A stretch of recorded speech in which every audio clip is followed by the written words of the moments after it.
Hello and welcome to On the Food Scene with Steve. Today I'm in Liberty, New York at Cafe Yiasou, and every time I come up to my home here in New York I've got to pay George a visit. And I'd like to introduce George, who is the owner of this wonderful little Greek restaurant. And today for lunch I had a magnificent fish. And what was that fish called? Lavraki.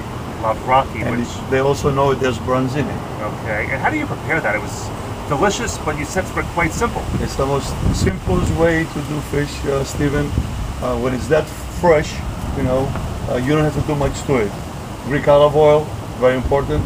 Lemon juice, we love to use our very own oregano, which is known to be, very potent, the Greek oregano. I put a little bit of kosher salt and pepper. That's it. And right in the open flame, the barbecue, there you go. Wow. And then also the fish that not the fish, the cheese. What was that cheese? That was delicious. We use kefalogaviera, which is a sheep's milk cheese, and what you had was saganaki. Now saganaki in Greek means the little casserole.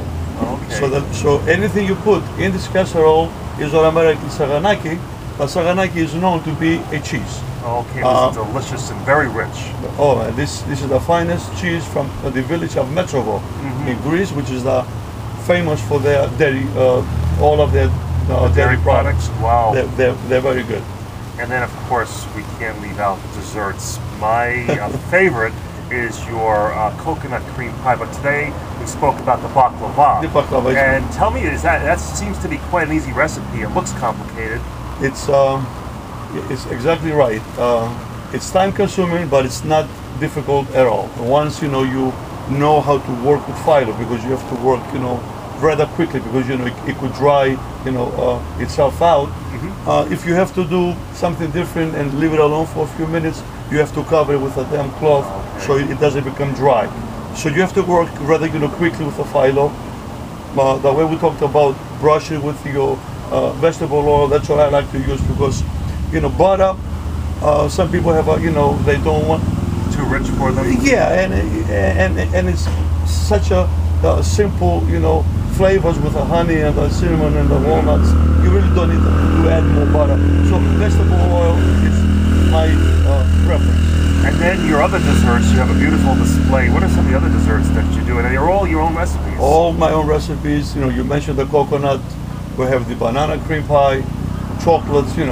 All of the American favorites, and then fresh fruits. Now in the summer coming, in the winter time we do a lot with pears and apples, because the berries are not all that sweet. And they are things that are out of season. And how did you get started in the restaurant business? I know you've got a big history in there. From a young age, my father, he had the only, let's call it, general store, taverna, only store in the village. And he did everything there. He baked and he cooked, and he made his own wine. So he made his own wine too. Wow. And his own, as you know, it krapa. Yes. We call it chipuro, which is the actual distillery. After you take your wine out, the rest of it you would distill. And it's now it's becoming quite popular.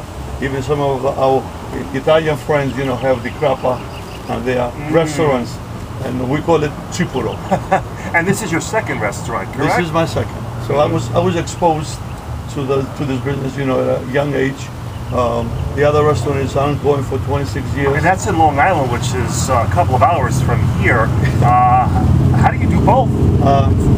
If I didn't have the staff, which I do at Lucky Boy, that's my first restaurant.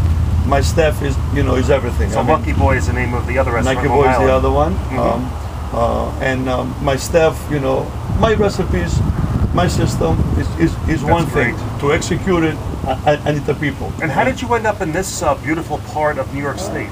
We love the country. My wife and I, we both, born in a farm in Greece, and we this reminds you home. This is home. The landscape, is the same, as it was back home. I know, it's a beautiful area. I come here quite often, and it's one of my favorites. It's not far from the original Woodstock site, so if anybody that's coming to Sullivan County, you've got to stop off and visit George at Cafe Yiasou. And I want to thank you for hosting me today here. Thank you very much. And for On the Food Scene with Steve, I'm Stephen Freeze.